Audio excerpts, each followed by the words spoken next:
This channel does not promote any violent, harmful, or illegal activities. All content provided by this channel is meant for an educational purpose only. UEM Jaipur is a perfect target for prospective students aspiring for good jobs, good education with future-ready skills. নৈরাজ্যের বাংলাদেশে উদ্ধার করা হলো বিপুল পরিমাণ অস্ত্র। দেখুন, August মাসের পর থেকেই দেখা গেছে যে সেখানকার বিভিন্ন থানা থেকে প্রচুর পরিমাণে অস্ত্র সেগুলো খোয়া গেছিল, সেগুলোকে যত অস্ত্র ছিল সেই অস্ত্রগুলো লুট করা হয়েছিল। আর এই মুহূর্তে আমাদের সঙ্গে আমাদের সহকর্মী সুমন কল্যাণ রয়েছেন এই মুহূর্তে। সুমন, এই যে বাংলাদেশে অস্ত্র উদ্ধার হলো, ঠিক কোথা থেকেই এত পরিমাণ অস্ত্র উদ্ধার হলো? ছবি তো দেখা যাচ্ছে অসংখ্য অস্ত্র। দেখো, জুলাই আগস্ট মাসের যে বিপ্লবের কথা বলে বৈষম্য বিরোধী জোট, সেই সময় কিন্তু একাধিক থানাতে অগ্নিসংযোগ করা হয়েছে, পুলিশদেরকে জ্যান্ত পুড়িয়ে মারার মতো ঘটনা ঘটেছে এবং লুট হয়েছে বিভিন্ন অস্ত্র।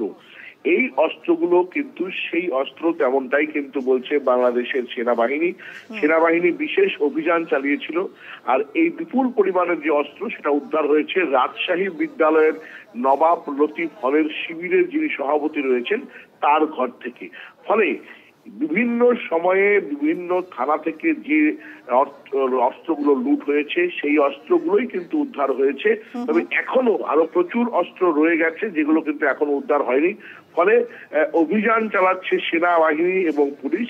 এই বিপুল পরিমাণ অস্ত্র যেভাবে উদ্ধার হয়েছে তাদের স্পষ্ট যে কি পরিস্থিতি অবস্থা তৈরি হয়েছিল সেই সময়। একেবারেই সুমন, সেই ছবি আমরা দেখছি, বিপুল পরিমাণে অস্ত্র উদ্ধার করা হয়েছে সেনা এবং পুলিশ উভয়ের তৎপরতাতে। বাংলাদেশে, নৈরাজ্যের বাংলাদেশে সেখানে উদ্ধার হলো বিপুল অস্ত্র। অনেক ধন্যবাদ সুমন্ত ভাই।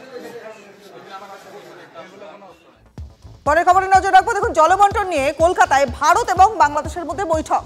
তিস্তার জলবন্টন নিয়ে কোনো আলোচনাই হলো না এই বৈঠকে। আর কি কি হলো এই বৈঠকে জানবো। আমাদের সহকর্মী দীক্ষা ভুইয়া এই মুহূর্তে রয়েছেন আমাদের সঙ্গে। দীক্ষা, দেখো, গত পরশু এবং গতকাল দুদিন ধরে বৈঠক হয়েছিল বাইপাসের একটি পাঁচতারা হোটেলে। সেখানে কেন্দ্রীয় প্রতিনিধি দল, বাংলাদেশের প্রতিনিধি দল এবং এ রাজ্যে 3 জন ছিলেন যারা সেচ এবং জলশক্তি বন্টনে যারা দপ্তরে রয়েছেন। এ রাজ্যের 3 জন প্রতিনিধি ছিলেন এবং সেচ দপ্তরের সচিব মনীষ জৈনের পৌরোহিত্যে মূলত এই বৈঠকটি হয়েছিল।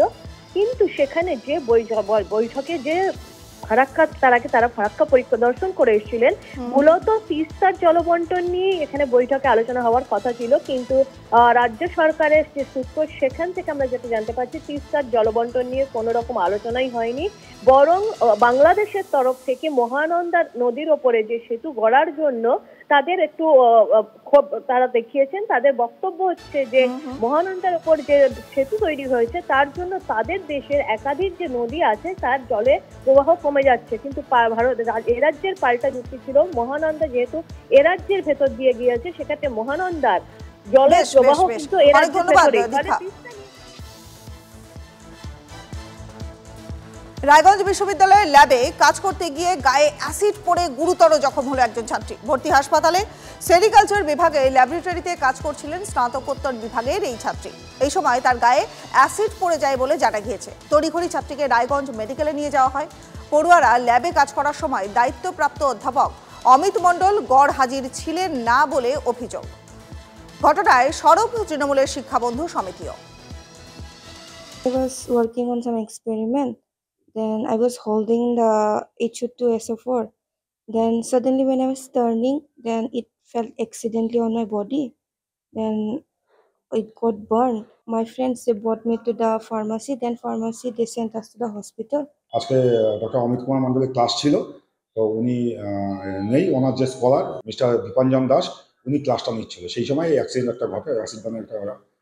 প্র্যাকটিক্যালটা যেহেতু চলছিল, আর ইউনিভার্সিটি প্র্যাকটিক্যালের যা দায়িত্ব, যে টিচার সেই টিচারকে থাকতে হয় এটা আমি জানি, কিন্তু সেই টিচার স্টেশনে ছিলেন। ইউনিভার্সিটি অথরিটিকে, রেজিস্ট্রার এবং ভিসি দুজনকে আমি অলরেডি জানিয়েছি। তাদেরকে আমি ফোন করেছিলাম, ফোনে পাচ্ছিলাম আমাদেরকে, তারপরে আমি হোয়াটসঅ্যাপ করে অলরেডি দুজনকেই মেসেজ করেছি। এবার ইউনিভার্সিটি অথরিটি যা ডিসিশন নেবে সেটাই ফাইনাল। যদিও ওই অধ্যাপকের দাবি যে তার কোনো ক্লাস ছিল না। কি বলছেন অধ্যাপক অমিত মণ্ডল, শুনুন। তো এই ভিসি স্যার, এই দীপক রায় ভিসি স্যার বসার পর থেকে শারীরিকভাবে অরাজকতা, গাফিলতি। আজকে এটা অত্যন্ত দুর্ভাগ্যজনক ঘটনা, অত্যন্ত মর্মান্তিক ঘটনা যে আজকে গার্জিয়ান ছাড়া কি করে সালফুরিক অ্যাসিড দিয়ে একজন স্কলারকে দিয়ে এই ক্লাসগুলো হয়। আমি যতটা জানি এই নিয়ম এটা নাই। এই ক্লাসটা অ্যাসিস্ট্যান্ট অধ্যাপক স্টেট অফিসার বর্তমান অমিত মণ্ডলের ছিল, এবং স্টেট অফিসারের দায়িত্ব ছাড়াই চলে গেছেন উনি। জানে ভিসি আমার কাছের লোক।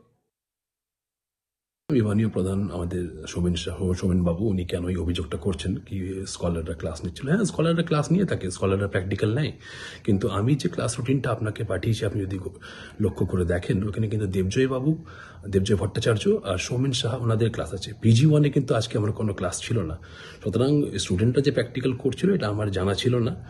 আর দ্বিতীয় কথা হচ্ছে, সামনেই যেহেতু পরীক্ষা, হয়তো সৌমেনবাবু ক্লাস নিচ্ছিলেন না, এর জন্য হয়তো স্টুডেন্টরা ফ্রি ছিল, তাই প্র্যাকটিক্যাল করছিলেন।